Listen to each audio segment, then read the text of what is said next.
everybody, Jason Bermas here, and it's time to get deep in the weeds once more with 107.7 WQUD. Now, unfortunately, in this episode, at one point when I'm talking about Epstein, I get disconnected without me knowing it.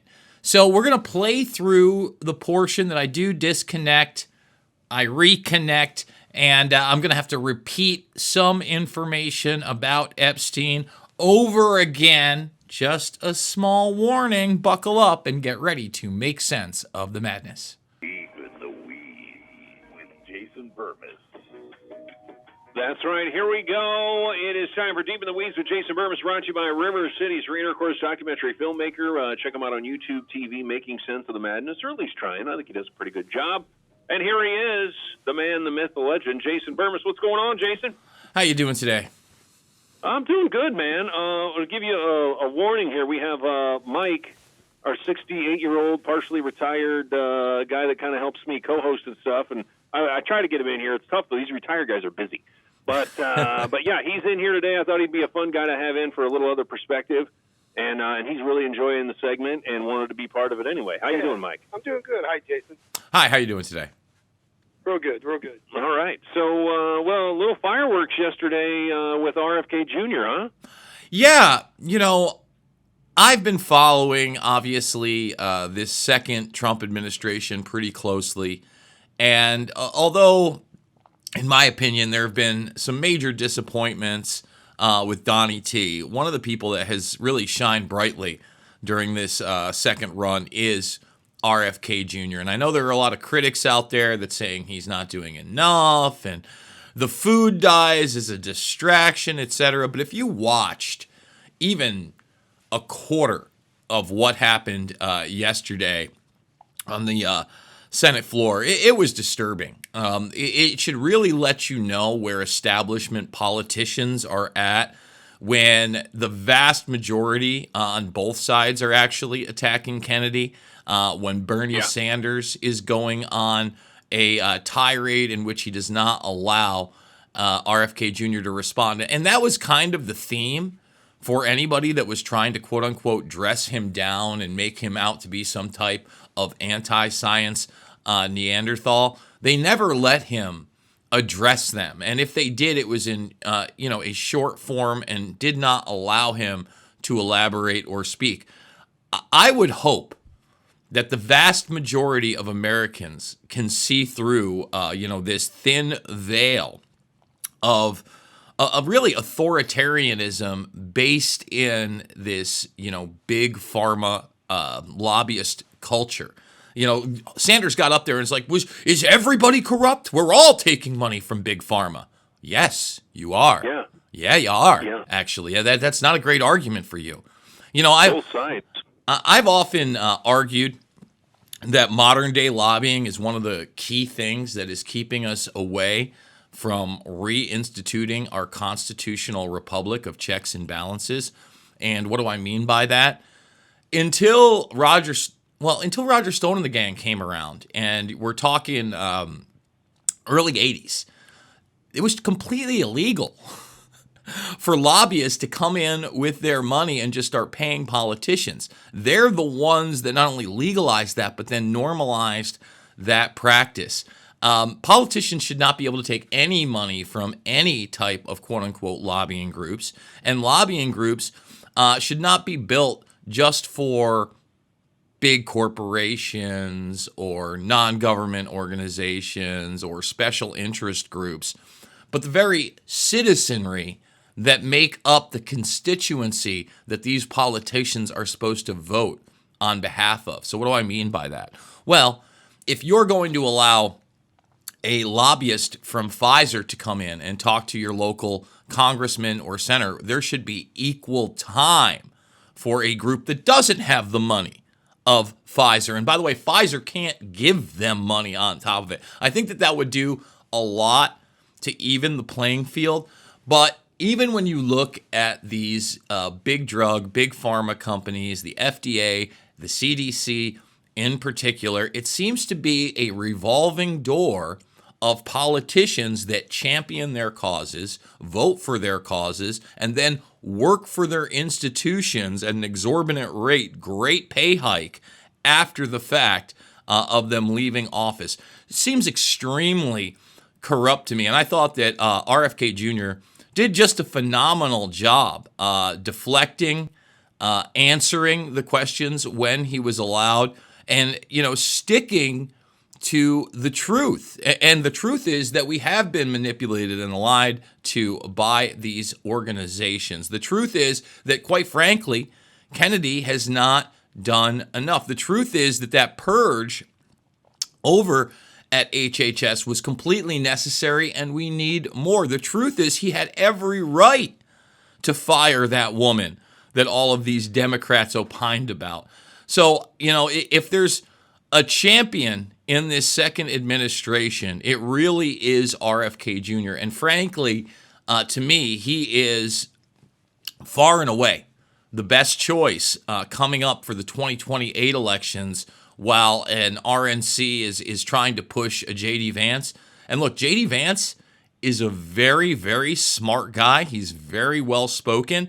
I don't know that he has not only the credentials, but the gumption of a guy like RFK Jr. RFK Jr. is absolutely killing it.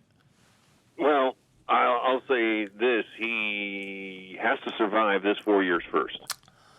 And if we keep seeing what we did yesterday, he might have a, air quote, heart attack, or however they make it look like a natural cause when it actually wasn't a natural cause.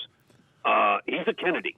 Let's keep that in mind. They have like a little bit of a curse following him around, and I don't think he'll ever have the opportunity, to be honest, to run for office, to run for president, or if it looks like he's going to actually get the nomination or actually make it. But I did want to inject a little math into this real quick for everybody. And this is according to Bernie Sanders' Facebook page. No, I'm not on Facebook, and I sure as heck don't follow Bernie Sanders. But, I pulled up some stuff because I was looking for numbers, and there's all kinds of different areas where you can look at this. But so over the past 25 years, drug companies have spent $8.5 billion on lobbying. Now, the lobbyists are typically former congressmen or women. So they kind of just loop right back in. They've also given $700 million in campaign contributions to political people on both sides of the aisle. In 2020, Bernie Sanders accepted $1.5 million alone in lobby dollars from Big Pharma, and now he sits, I don't know if he's the chair, but I know he sits on the healthcare and pharmaceutical, whatever it is, committee, I guess is the word I'm looking for. So we're $8.5 billion. That's a lot of money that they're just bribing these guys with. And what a great way to keep things just how you want them. What a great business model, Jason Bermas, to actually own the people that vote on what you're able to do. Absolutely. And remember, you just kind of alluded to the idea that you have the revolving door of politicians actually working as the lobbyists. You alluded to the fact that it is highly profitable to vote and champion the causes of Big Pharma. But I'd also like to point out why you see Big Pharma commercials literally on everything in mass. And the truth of the matter is that those commercials aren't necessarily there to sell you on the latest drug. I mean, if you think about how many quote-unquote HIV PrEP drugs that you see on the History Channel or TLC or ESPN, do you really think that many people have HIV or need those drugs? No. These advertisements also act as a way to pay off the television networks and the media companies, again, to be extremely friendly to these causes, to have their news anchors eviscerate people like RFK Jr. for daring to step out of the box. So that's just yet another example of how we've been taken advantage of by these corporations and how they flood the zone, not only with their propaganda, but with their money, power, and influence over varied institutions, from the media to politics. Absolutely. They're the best customers. How's that going, Death of a Salesman? It's hard to convince a man of something when the opposite is what his salary depends on. I mean, when your best customer is a pharmaceutical company, you're not gonna go smear them on the news. or you're going to try not to, or you're going to walk around it, or you're going to try to say it as politely as you possibly can. Spending by pharmaceutical companies in 2023 on advertising, $18 billion, and that's 1 year. I mean, when you think about 18 billion, not 18 million, 18 right. Billion with a B. billion dollars. I don't know that there's a politician out there that you can't buy at least their silence on any of these matters, if not their support, with a piggy bank like that, Aaron. I agree. I didn't think of that either, because I guess maybe you have two levels of bribery. You got you have to support us bribe or lobby contribution, whatever we're supposed to call it. I'm going to just call it a bribe. You got the supportive bribe, and then you got the silence bribe. Like, all right, I'll give you half as much just to shut up. Mike, what were you going to say? Well, I just have a few points that I've been thinking about. One of them is, and you alluded to it, is two of the senators, and it was bipartisan dress down of Bobby Kennedy Jr., were doctors and Republicans, a senator from Louisiana and Wyoming. And then the other thing is, I think of the NRA or other big groups and the money I wonder how much they spend. Well, we can look it up. And then after that, you sort of, it's been like that forever, but as far as lobbying or buying or gifting, our President Donald Trump just received a 747 and the family gets rich. That's another topic. Yeah. But and then the elephant in the room to me is, I'm pretty independent and neutral, but to me, I watched some of those hearings, and I agree. Bobby Kennedy Jr. didn't have a very good time limit to respond. But for me to listen to Bobby Kennedy Jr., the elephant in the room is his halting speech, and I don't know if he's. Yeah. I mean, I can't see. And I'm sorry to say it. I can't see that man being president. No. He doesn't sound smooth, like, excuse me, Mr. Speaker, can we help you, please, Yeah. sir? He doesn't have that going on, and he's got his some sort of throat thing going on. That's Yeah, wrong. God bless him. But Yeah, just to let you know, the NRA spent on lobbying last year, no, this is 2021, $4.9 million. So by far and above pharmaceutical. Big difference between Yeah. pharmaceutical. NRA spending $4.9 million, the pharmaceutical companies $18 billion. A little different. It is quite different. And let me just say this about RFK Jr.'s speech. Yes, it is grating. It does grow on you. You guys were kind of making the old school Kennedy. Yeah, he used to talk like that. Like if you go back to, 25, 30 years ago when he's doing interviews, he was extremely slick and well-spoken. And look, he doesn't have the best past personal life either. And he's certainly been attacked for that as well, maybe rightfully so. But I just look at a man's actions, and, you look at the way he was deflected by the Democratic Party when he tried to run for the presidency in 2024. And it was very, very apparent they wanted nothing to do with him. And they tried to push old man dementia. And if you didn't see old man dementia today or yesterday, he has a massive head wound. Let me repeat that. He has a massive head wound over the right side of his skull above his eyeball. Clearly either fell or maybe had some kind of medical procedure. The guy was never there. They were willing to go with him over even allowing Bobby Kennedy into the primary arena, and then tried to push Kamala Harris. They didn't even want a debate, and they successfully did that. Can you imagine if RFK Jr. was on stage with either a Kamala Harris or a Joe Biden and other establishment Democrats?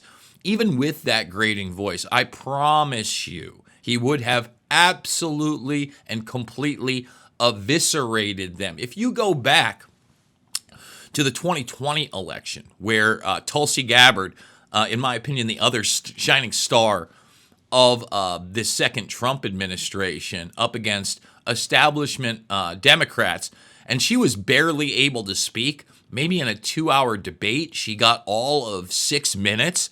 She made those 6 minutes count.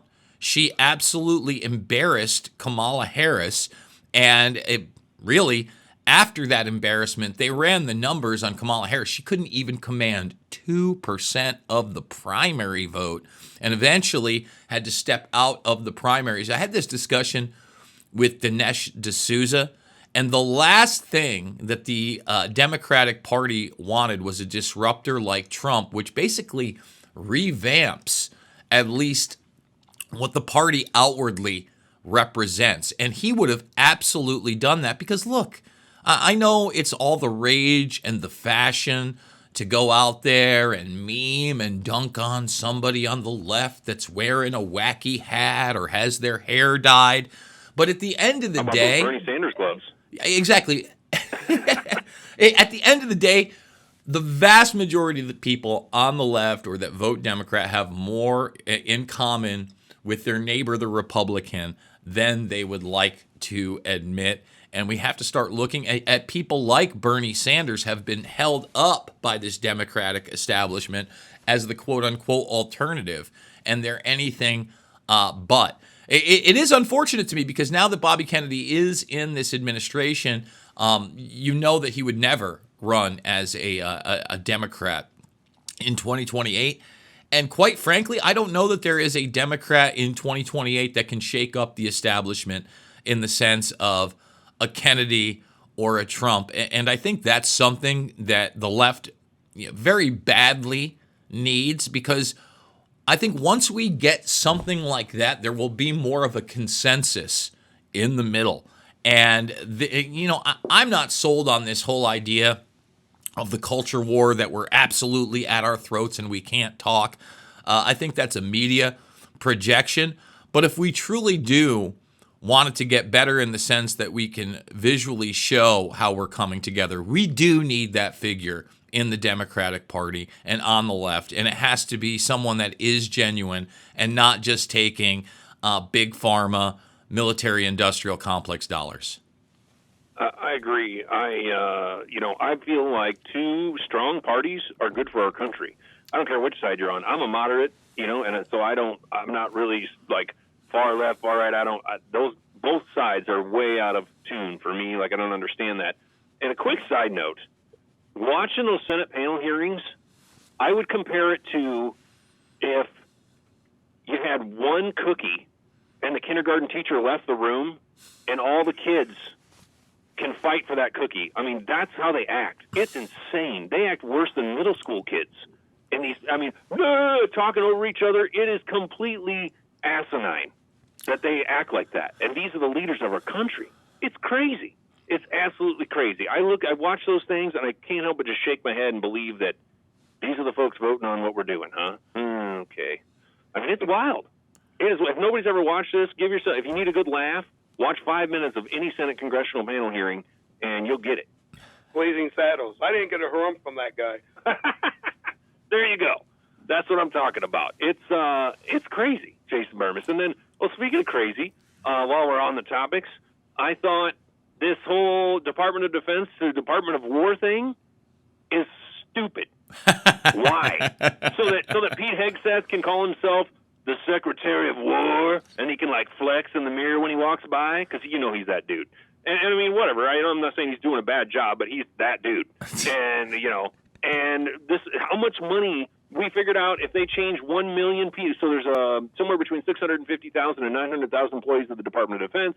There's 1.3 million active duty military. I don't know who all gets business cards, but if 1 million people had business cards and they had to change them and they got just 500 new ones, it would cost us $2 billion on average just to change the business cards. That's not the placards and the nameplates and the emails, and just so Pete Hegseth can call himself the Secretary of War, we're going to spend all this money. That's stupid. Well, let me just say this about the Secretary of War. I'm not necessarily for changing the name, but what people don't know is it used to be the Department of War. Yeah, it was. Yeah. They changed that post. War II. Yeah, they paid exactly. They changed it post World War II to kind of soften the language. I think it really speaks more to the culture and even kind of like this rabid MAGA movement of the people within it that Trump can do no wrong, that they can't take a step back and see that that is the wrong direction, that we should be using our military on the defensive. But listen, if we're going to be honest, we are the Department of War. I mean, what we've done right now off the coast of Venezuela, in my opinion, is absolutely and completely heinous. There's a lot of back and forth over this quote-unquote drug boat that was supposedly taken out by the U.S. military. Venezuela has come out and said that it's entirely AI. I don't know that I believe that. Video?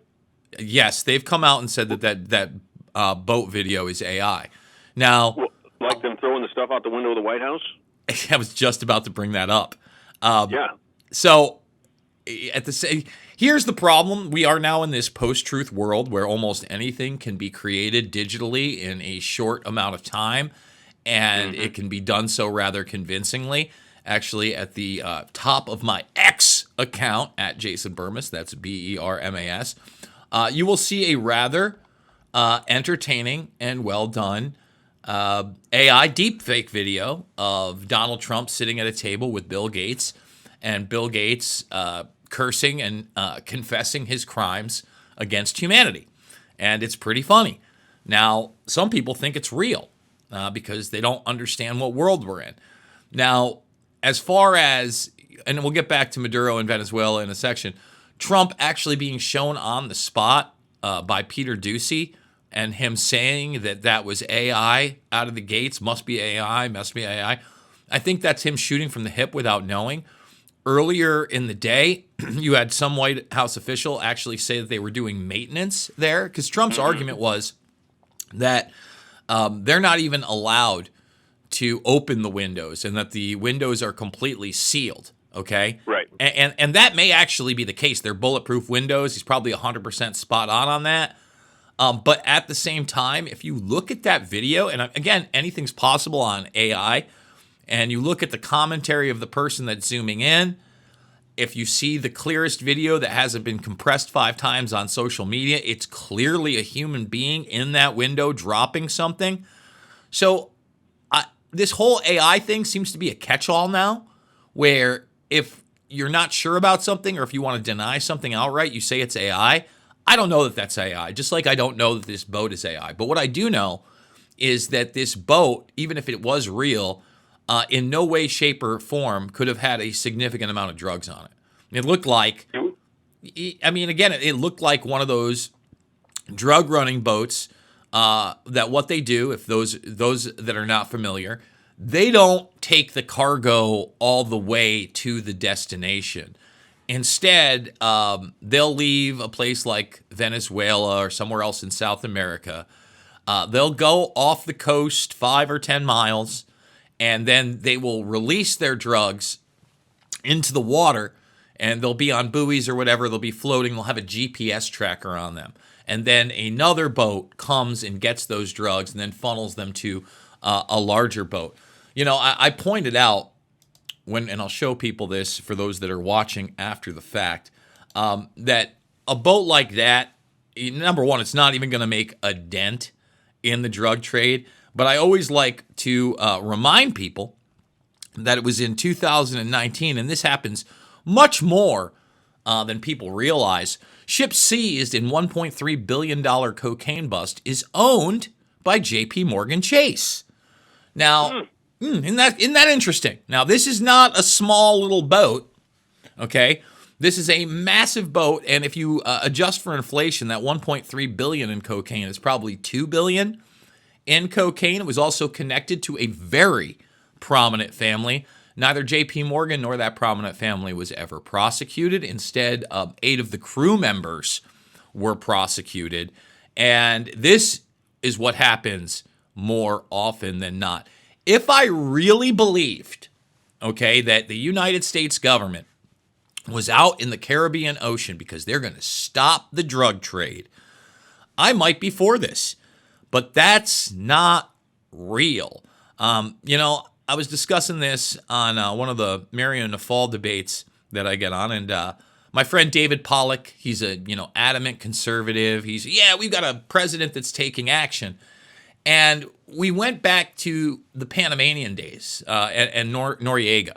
Now, I was just a little guy at this point, but I have this specific memory where I was at my father's for the weekend. My parents were divorced, and we had just surrounded Noriega, and it was the big thing on the news, and they were playing the music, and they were ready to get him. And my father chimed in, and he said, "Good, let's get that son of a bitch." What I did not know at the time is that my father was a low-level cocaine dealer who would be in and out of jail and eventually serve federal prison time for that crime. Now, obviously, that creates a moral conundrum and a dilemma. But then you find out later on, I didn't find out at that time, but that Noriega was on the CIA payroll. And you find out about Iran-Contra and the fact that the United States is dealing the drugs in many senses, or using the profits from those drugs that they have shipped into the country for other black programs. Now, if that were the only case, maybe, Aaron, you could give them the benefit of the doubt. But fast forwarding to 9/11, one of the things that is not discussed in this country whatsoever is the fact that the Taliban in the late 90s had totally and completely eviscerated the opium trade in that region. Now, love them or hate them, they had taken that operation in their country, and they had basically made it vanish. As soon as we went in there, okay, we immediately put somebody in called Hamid Karzai, who was a Chevron executive. He was a guy that was very sympathetic. Karzai. Yeah, sympathetic to our oil needs, okay? And guess what? Venezuela has a whole bunch of oil. How dare they? Very, very resource-rich nation. And so while we put Karzai in, we start guarding farms that are now producing opium. Whereas Afghanistan was down to less than 5% of the global opium trade under the Taliban, within about 2 years of the United States occupation, it was up to 90% of the world's opium. There is a famous, and I mean famous, clip out there that anybody can watch, and it is of Geraldo Rivera asking the U.S. military why they are guarding this opium farm, again, run by the Taliban.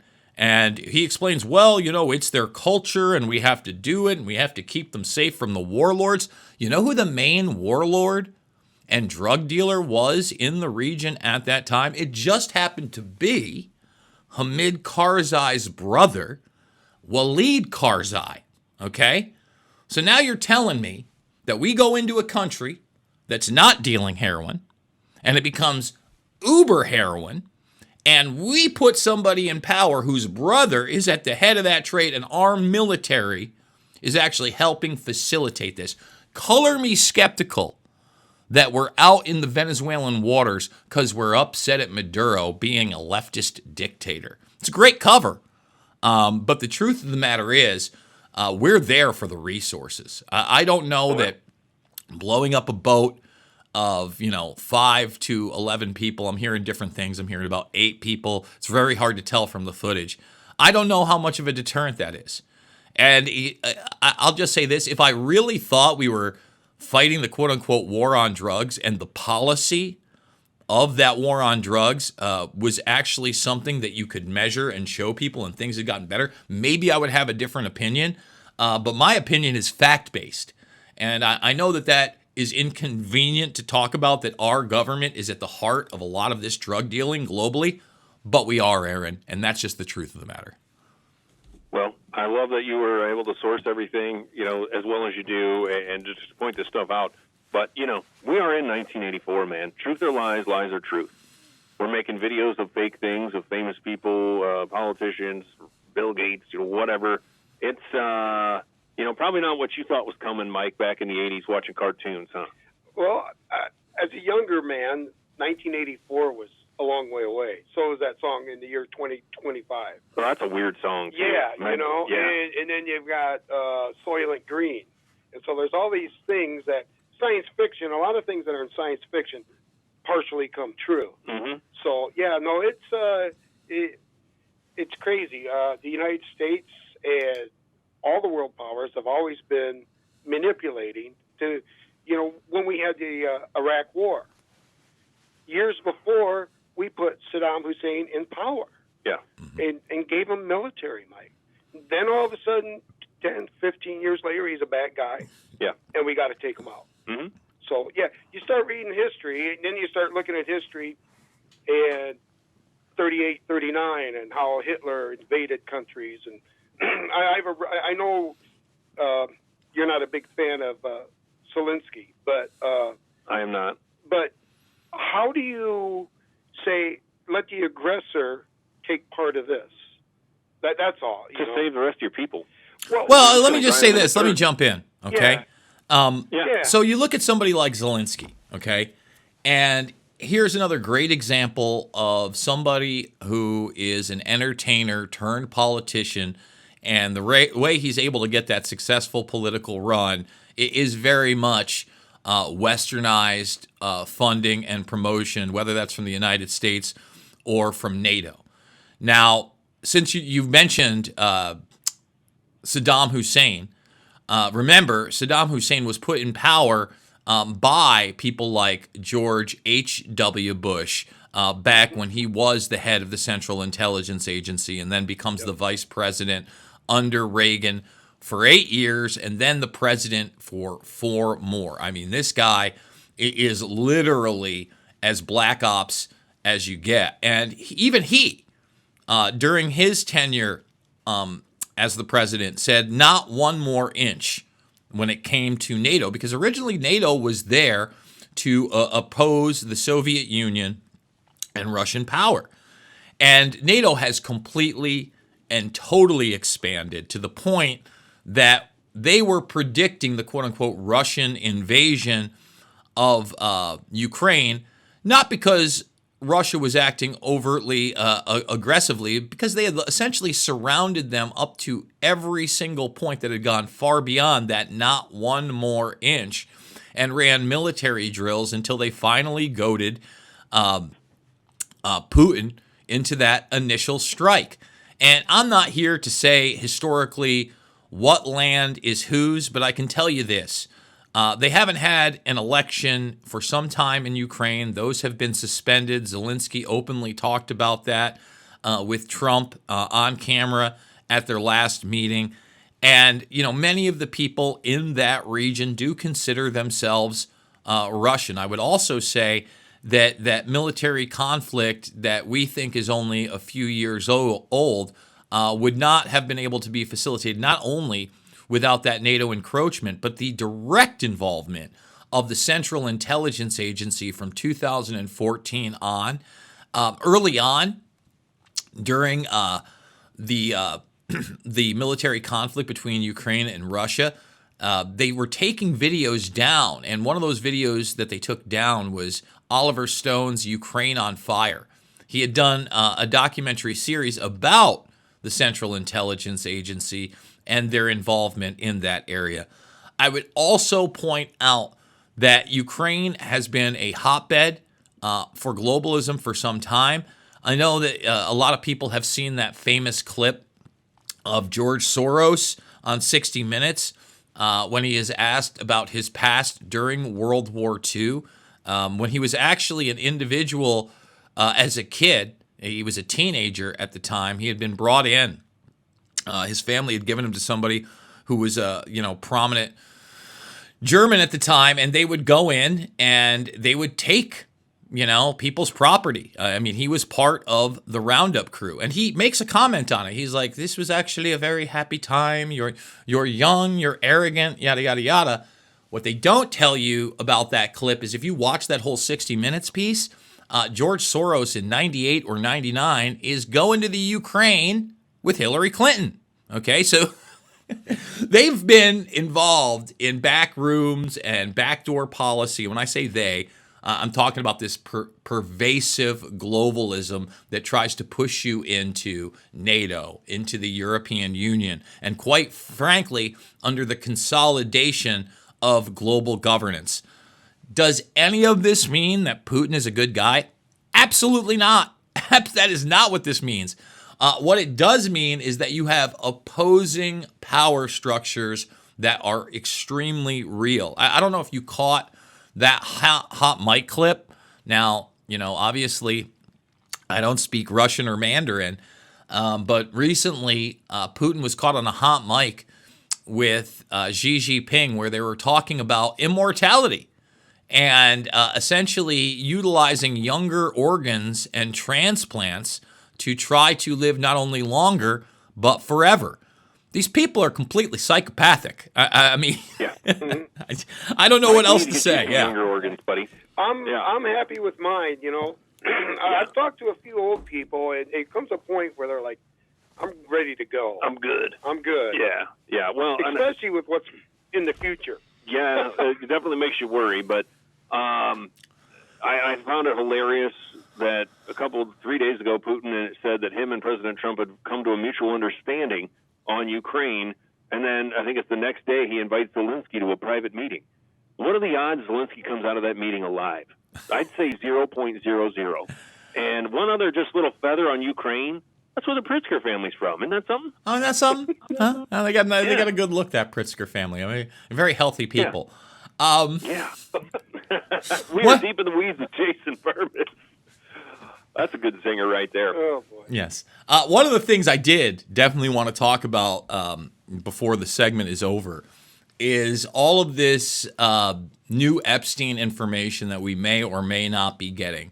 What we did get from the DOJ earlier this week was just absolutely ridiculous in every sense of the word. And why do I say that?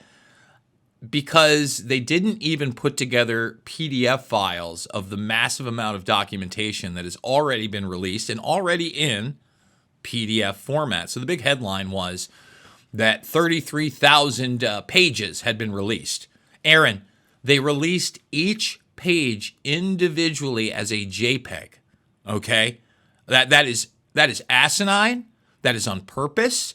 And it just shows that these people really, really do not want the vast majority of the documents and the information to come out. Now, we had that interview with Ghislaine Maxwell and the DOJ. I would encourage people to actually read it and go beyond the headlines. There were some really interesting nuggets there. For instance, Maxwell does not deny that her father was an intelligence agent or asset, talks about his time in British intelligence after World War II, and then talks about being in those circles and around those people, but having no direct knowledge. She also talked about how at one point she was on a kidnap and kill list. And this was prior to her father dying. And I say dying because some will say he committed suicide by jumping off his boat, the Lady Ghislaine. Others will say that he was actually murdered. Now, aside from this documentation that was released by the DOJ that included the Ghislaine Maxwell interview they'd already released and all these older documents, it does seem like there may be some very minuscule new stuff. There allegedly is a video of the Little St. James raid, the One Island raid. We had a video of the Palm Beach raid. We still don't have the video of the New York raid that we know exists. And look, we had some of the victims hold a press conference the day after this DOJ release. Some of these victims had never spoken publicly before, but they did so with an individual by their side, their lawyer, Bradley Edwards, that I think is very much worth noting. Now, Brad Edwards represents at least 200 of the victims. I want that to sink into people. Everybody thinks they have a beat on this case, and yet from all the documentation, even if you are as rabid as Jason Bermas, you really only have, maybe a dozen or so, 24 tops, actual accounts of people that are named or named as Jane Doe. What does that tell me? That you have literally another, 150, 200, maybe even more victims that we have not seen the documentation on. Now, Bradley Edwards, who represents these women, had previously stated that he had the Black Book that was published by Nick Bryant. Many people are aware of this Black Book. And he called everybody in that Black Book. He alleges that nobody contacted him back except for Donald Trump and Donald Trump's people, and that they were extremely helpful. Now, I bring that up because Bradley Edwards was by the side of these victims that he continues to represent, and he went on Anderson Cooper. Now, the clip's like 4.5 minutes long, and I know we're kind of tailing out here, so I'm not going to play the clip, but anybody can go check it out or check it out on my X. I'll show it here for those that are watching the program. But he discusses how, not only does he not understand what Trump is doing, but he was in contact with him. And from the files that he has seen, there is nothing of a criminal nature via Donald Trump. So that leads him to one conclusion, that there are other things in the files that he has been advised need to be kept secret. Bradley Edwards also states that perhaps there are files even he has not been privy to, despite the fact that he has represented all of these women and actually won in court against Epstein. And what do I mean by won in court against Epstein? So because Bradley Edwards was such a prominent lawyer and had taken on so many of these women's cases, Epstein immediately started a slander campaign, a whisper campaign, and went after Edwards and sued him for defamation. So went after the lawyer. Now, Edwards took it all the way to court. It got to the point where they had selected a jury and they were ready to start this civil trial. Epstein bent the knee. He gave out a carefully crafted statement in which he admitted that he had done wrong to Bradley Edwards, and Bradley Edwards had essentially done his job to the best of his ability. And he also paid Bradley Edwards an undisclosed amount of money. So I ask everybody, if the guy that is representing 200 of the victims beat Jeffrey Epstein in a court of law, I would put more value into what he said than many of the others. And Bradley Edwards also, let me see if I can pull this one up. Maybe I'll be able to do that. When he won this case against Epstein, he actually stood, and yes, there it is right there. So again, if you are watching this, Bradley Edwards right here is next to his lawyer, and in the background, what we're seeing here is boxes stacked 4 to 5 high and probably 15 across with the documentation just in the Bradley Edwards case alone. So I would posit that if we were actually to get the Epstein files, we would get every single one of those documents amongst a multitude of others. And unfortunately, I just don't see that happening. And Aaron, it's crazy, right here in Davenport, I was driving down Kimberly a couple weeks ago, and they got one of those new fandangled billboard signs that changes up, right? It's the electric billboard sign. And they've got a picture of Donald Trump and Epstein, and, a whole thing about how Marionette Miller Meeks doesn't want the Epstein files out, et cetera, et cetera. So it's on billboards in the Midwest. And then even last night, I was watching some of the YouTubans, and guess what? One of my ads was, again, this ad in the Midwest based at Marionette Miller Meeks on the Epstein files and how the Epstein files now need to be released. So this has almost become a partisan issue it certainly, whether the mainstream like it or not, has become a mainstream issue that has penetrated the public consciousness in a manner that most issues have not. And I think that we have to continue to push forward. The victims have come out and said that they will be compiling their own quote-unquote list of people that abused them. Again, I'm very hesitant when people talk about the quote-unquote Epstein client list, because he was not running a brothel. He was using these women as tools to curry favor and blackmail individuals. And we had politicians come out yesterday, including Marjorie Taylor Greene. Of course, Thomas Massie has been very good on this issue. Marjorie Taylor Greene says, look, these people are extremely powerful, and if these women name these people, they could be sued into oblivion, have their entire lives turned up on their head. And she said, look, I'm not afraid to name them. She goes, I will go on the congressional floor with the list that they give me, and I will name those names on the congressional floor. So whether or not that happens, I don't know. But I am certainly looking forward to where it goes from here, and whether or not we see new names and those names are entered into the public record on the congressional floor. We still there? Hey, man, y'all good? Yeah, I don't know what happened there. I didn't even realize I dropped. Oh, really? No, I had no idea. I got a text from Todd, and I sat here and ranted, and then for 5 more minutes. I texted you too. It was like, hey, what happened? And that's weird, dude. Yeah, no, I have no idea. I didn't even get a thing from my Zoom that I'm calling in that I'm paying for. Thank you, Zoom. You rock. Yeah. What the hell? Well, All right. Well, at what point did my rants stop? You literally were saying Ghislaine Maxwell and Epstein, and then you got clipped off. Okay, well, let's fix that. So I guess I will go on this rant and rave again in these last 10 minutes. We didn't get to the the victims holding a press conference, or Bradley Edwards, the lawyer. Yes, yeah, you were talking about that guy. Okay. Yeah, you were talking about that guy. Okay, yeah, so did we show the document? Did I mention the amount of documentation that Bradley Edwards actually has? You were talking about how many girls there actually are versus,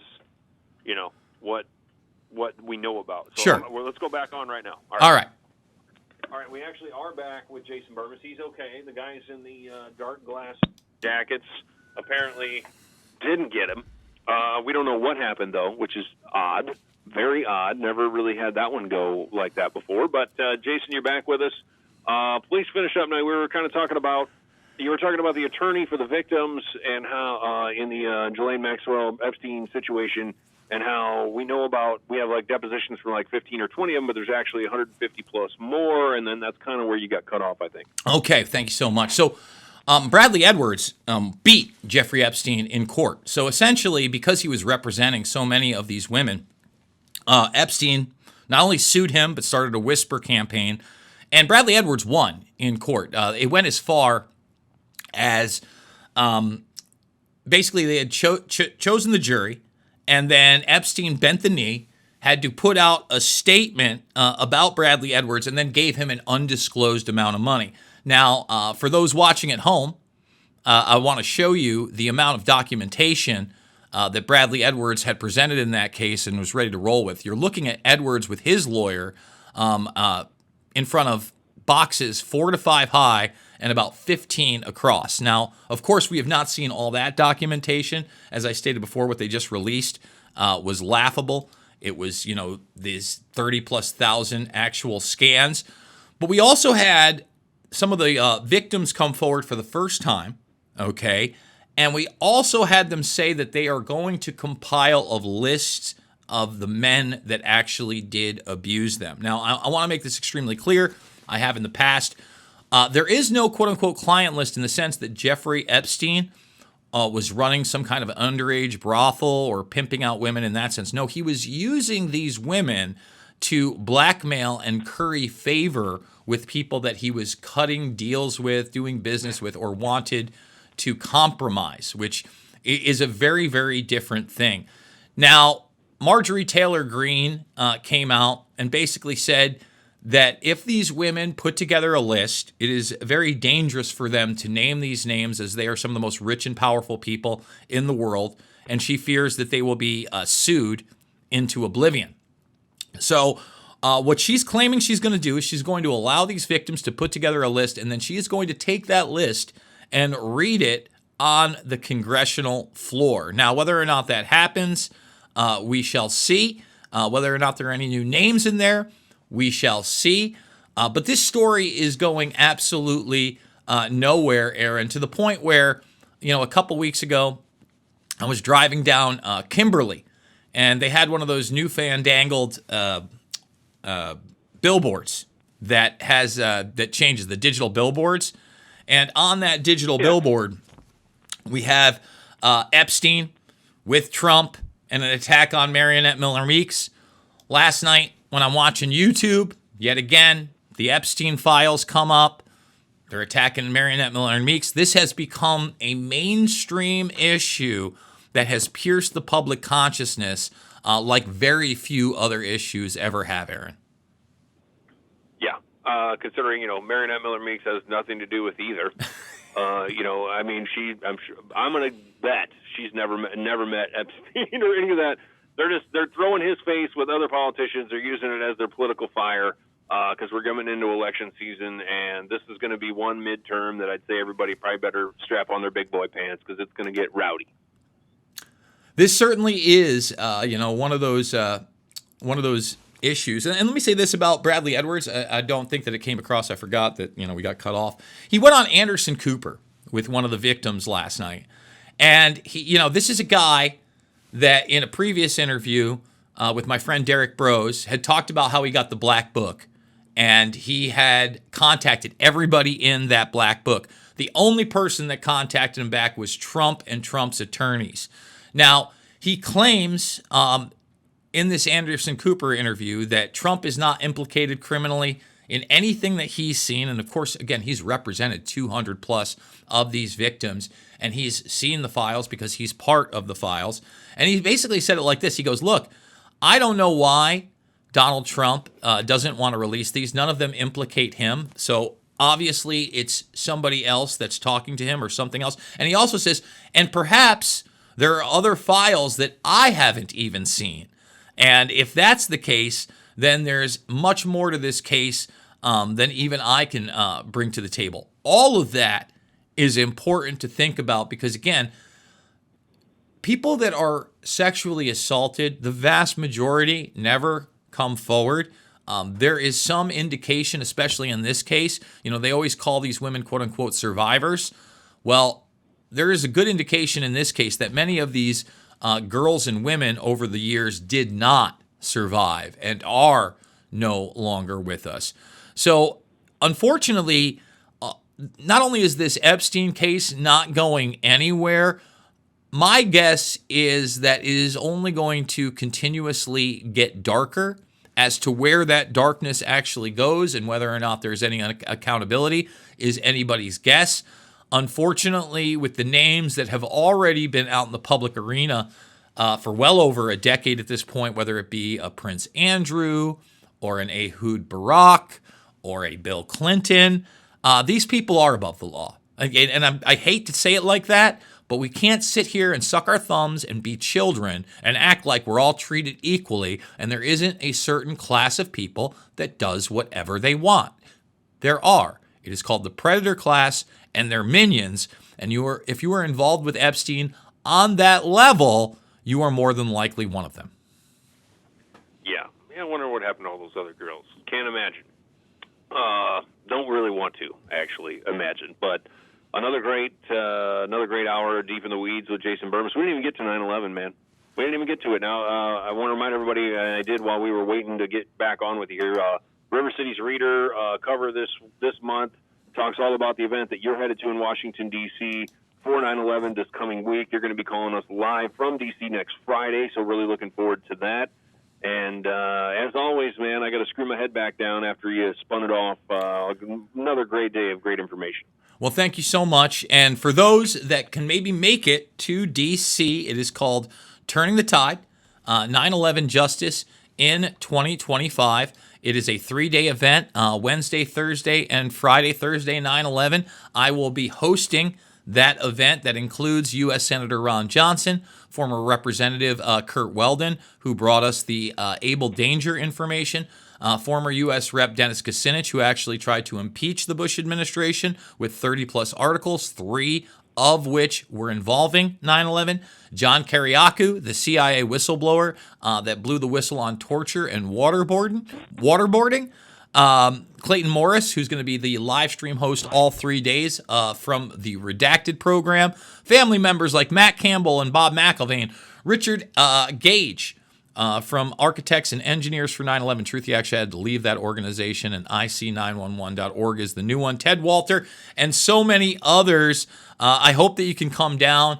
I'm very much looking forward to it. And the point of this is that on the 24th anniversary of 9/11, maybe we can start gaining enough momentum that into the 25th anniversary, we can either get a new independent investigation or some type of real accountability. Because unfortunately, Aaron, not only have we been lied to massively about September 11th, but to this day, the vast majority of our foreign and domestic policy is based around that narrative lie that we were sold on via that fateful day. Yes, sir. All right. Well, there he is, Jason Bermas. Again, check out his films, documentary filmmaker. Check out his show on YouTube TV, Making Sense of the Madness. Folks, you know the drill. It is not about left or right. It is always about right and wrong. Please consider supporting the broadcast via the links down below, the Buy Me a Coffee or the PayPal. I can't do it without you. Absolutely love you guys. And I will see you all on the flip side.